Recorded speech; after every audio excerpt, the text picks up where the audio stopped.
Sino na dito yung napasubo na umutang sa isang loan application tapos hindi akalain na sobrang laki pala ng total repayment at gusto mo nang i-cancel yung loan? Gusto mo nang ibalik yung pera? Nako, kung ikaw po ay isa sa nakaka-experience niyan, ito po yung video na para sa inyo kasi isi-share ko po dito guys yung pag-return ko ng fund, yung pag-cancel ko po ng loan application dito kay Moneycat. Konting story lang guys kasi nag-loan po ako kay Moneycat dahil nga nangangailangan din talaga ako ng extra budget, no? So, pagkapasok ng loan amount dun sa aking bank account, hindi ko akalain na ganun kalaki din. Tapos, sinet ko po sa kanilang website, dahil sa website po ako nag-apply. Diyan po ako nag-apply sa link na nasa comment section ay sa Moneycat. So, nung nag-apply ako dyan guys, direct sa website na. So, buo ko naman siyang na-receive, walang kaltas. Yun nga lang guys, sa total repayment po, sobrang nalakihan po ako. Kaya, talaga pong nag-message po ako kay Moneycat kung paano ibalik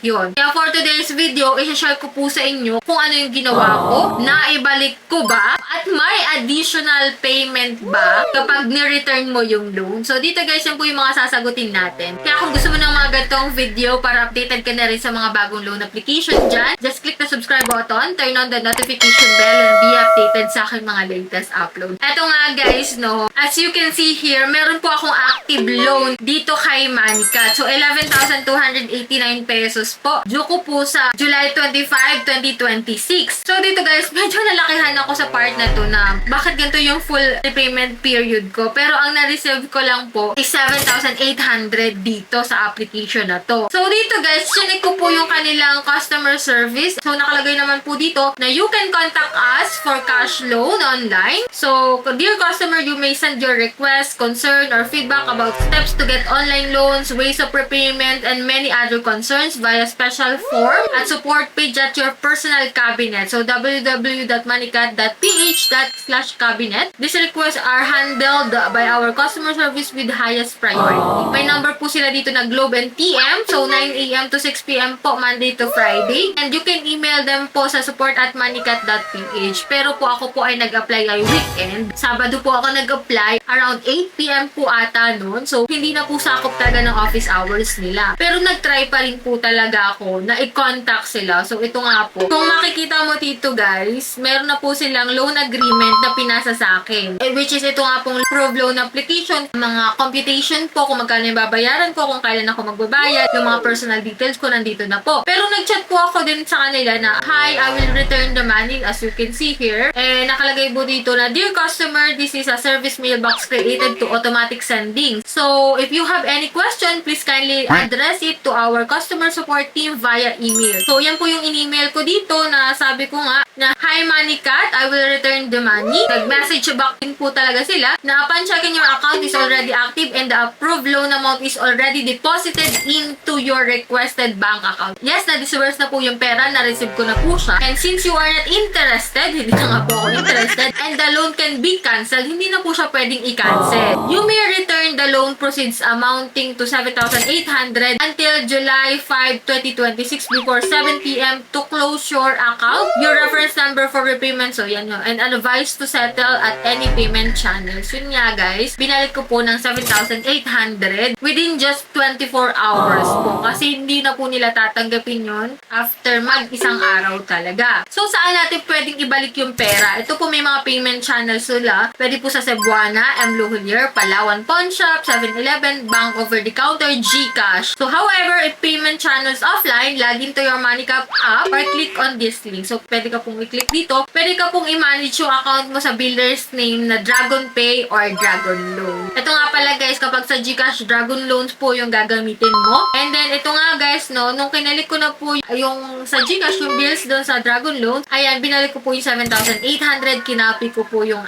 aking reference number. And ito nga guys, the loan has been canceled. Successful naman po pala, no? So, nakalagay dito, "Hello Cherry, we received the payment, 7,800 for the contract. Yan, ganyan.